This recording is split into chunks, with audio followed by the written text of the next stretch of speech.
something I think that can be confirmed with the ICI.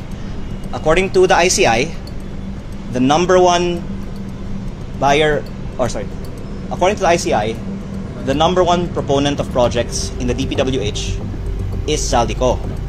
Number 3 is Diskaya.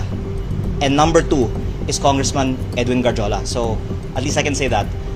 He's number 2 overall, maybe to date. But I mean, the DPWH budget growed a lot in the last few years. So basically, kung sino malaki ngayon, yun yung malaki overall din. Pero because Congressman Garjola is the second largest in the DPWH after Zaldico and ahead of Diskaya, and Zaldico and Diskaya are no longer or not in Congress, then I think it is credible claim to say that the largest contractor in Congress now is Congressman Edwin Garjola. Based on data, sir, since when?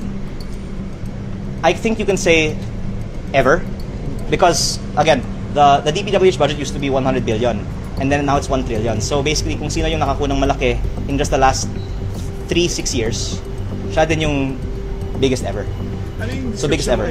Congressman Ko, as per ICI, what is this description? The biggest proponent?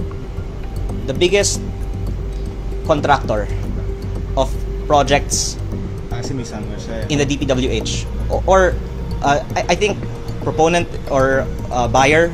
I'm not sure kasi if you can describe something as being a buyer, but proponent. Basta he's ano sabi nila? Maybe you can ask them. Basta no, they told you, diba?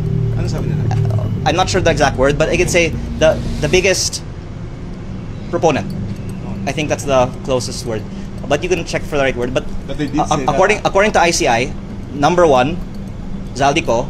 Number 3, Diskaya. Number 2, Congressman Edwin Garjola, who is a member of Congress today.